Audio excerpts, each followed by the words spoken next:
how love is manifest varies greatly from culture to culture. And we, I think, often think of our way as the only way or the best way or the natural way. And yet it's not. And this is really the power of anthropology, is showing us we naturally think the way we do things is best very often. And looking around the world and saying, oh, among the Sambia in New Guinea, they form homosexual bonds between men and also have husbands and wives. That's a different way of configuring families, a different way of configuring love. And it opens up the range of possibility for us to reconsider the way in which we do things. And it doesn't mean we have to adopt somebody else's pattern, but just knowing that we construct this world in which we live, and if we want to, we can change it. There are a few notable cases around the world.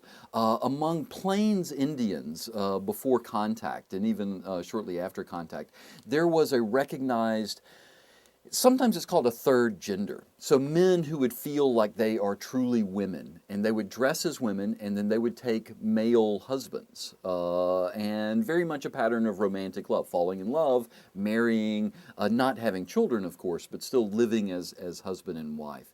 So that's one pattern that we find in a few cultures around the world. More often, interestingly, of men feeling that they should be women, a few cases that we find of women feeling that they should be men and dressing as men, but that seems to be more transgressive for cultures in some way. So that's one pattern. Another pattern that we find, especially in New Guinea and in the Amazon region, are men forming very strong bonds between themselves. And sometimes this is sexual as well as platonic. And in these cultures, a very deep suspicion of women. Women is seen as polluting, as dangerous, as someone who would suck a man's lifeblood out of them. And so in these cultures, there are still heterosexual bonds and heterosexual relationships, and that's the norm, and yet it's seen as dangerous, and men feel more comfortable in the men's house where only men can go.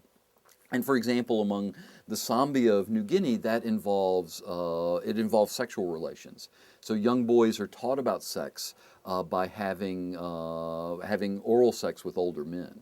And and then they're expected then to go through this progression of having sexual relations with older men, then having sexual relationships with younger men, and then becoming heterosexual, choosing a wife and living with that wife and having children.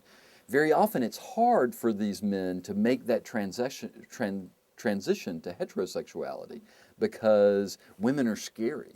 And they don't want to be too polluted by women. So that's interesting for this notion that heterosexuality is natural. It probably is. I mean, most of the Sambia don't want to continue with these homosexual relations for the rest of their lives. Some of them do and resist pairing up with a woman. But even for the ones who want to be with women, it's a hard transition because they've learned a different kind of sex.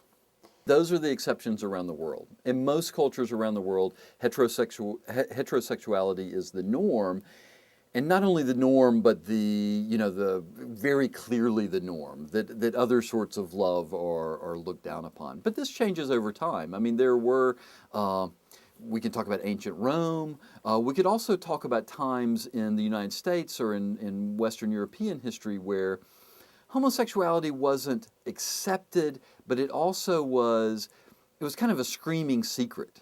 There were, spinsters who lived together or men who liked men, and you wouldn't talk about it in polite company, but it was one of those things that we know it goes on and we just won't talk about it. So we've seen homosexuality even in cultures such as our own that have, and even in the very recent past, had strong prohibitions against homosexual love. Evolutionarily, we would expect, I mean, if there is an evolutionary basis for it, we would expect that it would have evolved to promote male-female bonding. It just makes evolutionary sense. But that doesn't mean, I mean, the beauty of humans is we've evolved these huge brains so that we're not slaves to our biology anymore. We're not automatons. We create our forms of love. We make love, if we can use that as a phrase. And so we can make love in different sorts of ways.